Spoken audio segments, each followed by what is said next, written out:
Here is part 2 of our experience at the Moonlight Magic event at Epcot on February 8th, 2023.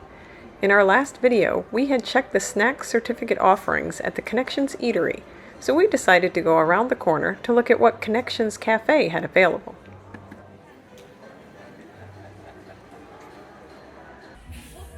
We saw lots of Disney dining plan signs on items, which is what you can redeem your snack credits for, but as many of you may know, the Connections Cafe is a Starbucks location, so we were hoping that we could use our credit for a Starbucks beverage. A cast member gave us the good news. You can get any grande drink. There are some limitations. We don't really allow for customization except for non-dairy. Okay. What about the bakery items? So any of the bakery items except for the sandwiches. Okay, so anything that has the dining plan on it, pretty much? Yeah. So Awesome. like loaves, croissants. Yeah. Great. Yep. What time are you guys open until? We're open until 1. Awesome. Yep. Okay, thanks. Thanks, guys. Bye. We planned to get our coffee drink a little later. At this point, it was 9:35 p.m., and we were going to hang around the Connections Eatery for the free ice cream period to start, but then we changed our minds when we saw this line.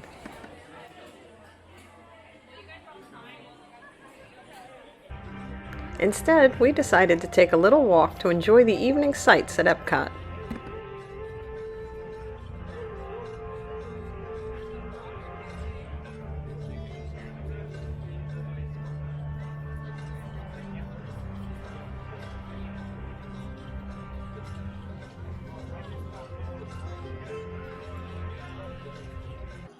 And then we found ourselves in the Norway area again at around 10 p.m. when the brief DVC welcome announcement was played. Beautiful tomorrows as you stay magical year after year.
Okay, so the time for free ice cream was upon us, and since Norway had a long line at their beverage cart already, we decided to hoof it back to Connections Eatery since we still had our last snack ticket to use.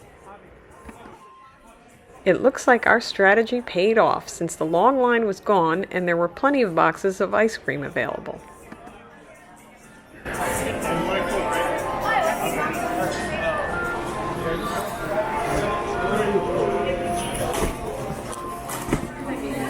Hello. Can I get a Mickey ice cream sandwich? Yep. And can I also get a premium ice cream bar? Thank you. I was excited that the Mickey ice cream sandwiches were available because everyone always talks about the Mickey premium ice cream bars at these events.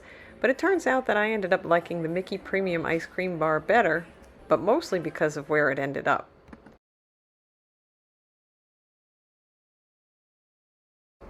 Our last snack ticket was put to good use on a coffee frappuccino, and the Mickey ice cream bar was the cherry on top.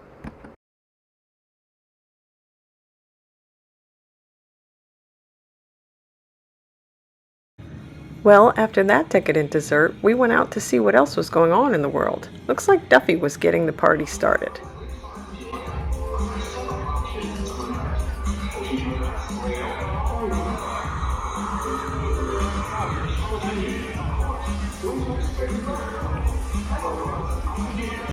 We only ended up riding 2 rides for the evening because we preferred to just walk around. Our first ride was the Grand Fiesta Tour at the Mexico Pavilion.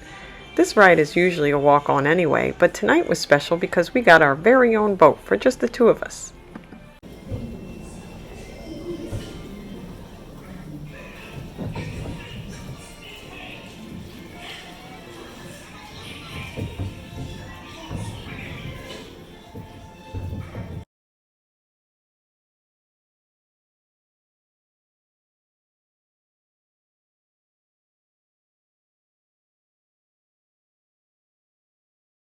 We enjoyed our scenic tour, and we saw outside that Miguel from Coco was posing with party guests. The line had finally died down at the Norway cart, so we grabbed another ice cream to fuel our legs. This time I got a strawberry lemonade Olaf bar.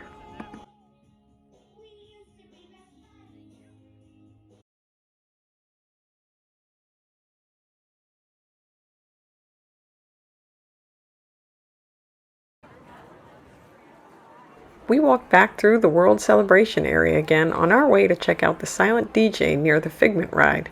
This popcorn stand was giving out free ice cream too, and never seemed too crowded. But you know what was crowded?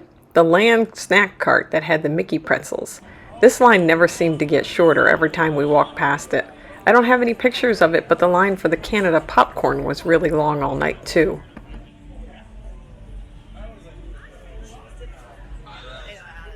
Okay, so the silent disco was maybe a little too out of the way in the area next to the Figment Pavilion.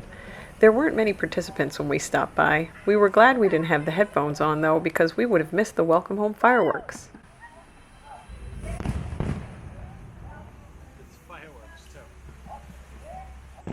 You know, we couldn't tell if the people at the silent disco knew about these fireworks. The World Showcase Lagoon at 11 p.m. would have been a better vantage point to view these, but they were still pretty spectacular from where we were standing, and we're glad we didn't miss them.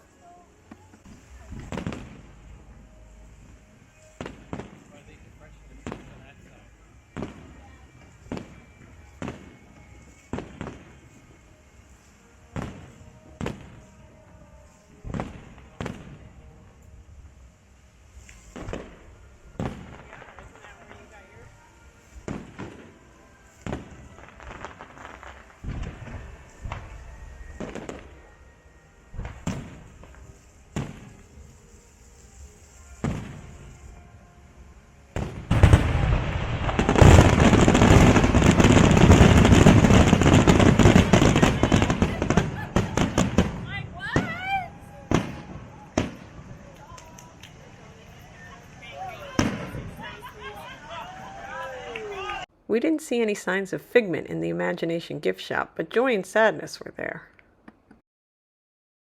All that firework watching really worked up our appetites, so we went into the Land Pavilion to see what ice cream they had at Sunshine Seasons. Hello. What kind do you have? Mickey sandwiches, strawberry bar. I'm good, thank you. One thing I really wish that we had taken the time to do was watch the Disney Files on demand in the Harvest Theater at the Land, but we were reluctant to wait the 6 minutes until showtime. It was already 11:30 p.m. and we headed towards France to see if we could ride Ratatouille without a long wait. We noticed the Canada Bear was out having his picture taken, as well as Tweedledee and Tweedledum, whom we really don't have an affinity for. The Ratatouille ride entrance area was not crowded at all.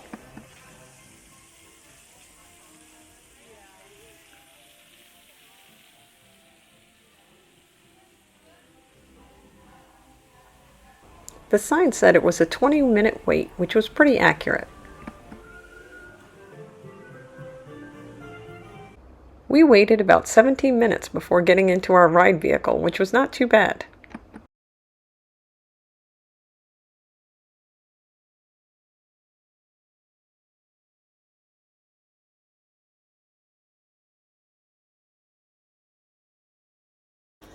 After our ride, we briefly got into line for the Remy meet and greet, but the character handler told us that he wasn't even expected to come out again for another 15 minutes, and we were pretty far back in line already, so we just continued with our walk.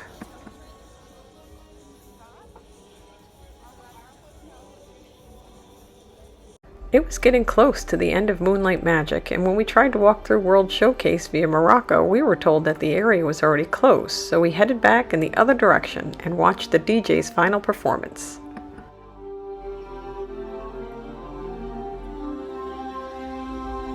The Force is not a power you have. And before we knew it, it was 1 a.m. and the night had gone by too quickly. As we walked towards the exit, we reflected on the absolutely wonderful time that we had had. The things we liked best were the ability to use our snack tickets at the festival booths, the Connections Cafe, and really all of the other places that were made available to us. The opportunities for the free ice cream were abundant with little wait after the 10 o'clock start. The DVC specific announcements, signage, shows, and fireworks really made us feel special, as did the cast members who were all so nice, welcoming, and informed about the evening's events. We loved everything about it. The only suggestion we would make to other DVC members looking to get the most out of the experience is to check in early if you can. If you watched my recent video on the top 4 reasons why we kept our DVC membership after we moved to Florida, I listed the ability to participate in DVC member perks as one of our reasons. Both the Soarin' Behind the Scenes tour that we took in January and now this Moonlight Magic event definitely reinforced that. But I do have to say that it took us over a year of trying to finally get into one of these. So we could see the perks becoming a con instead of a pro due to frustration in not being able to participate. So I hope DVC does a better job in the future of getting members who haven't yet been able to attend a Moonlight Magic event a guaranteed spot. Thank you for watching, and please give this video a thumbs up if you found it helpful, and remember to subscribe to our channel to find more Paradise Today.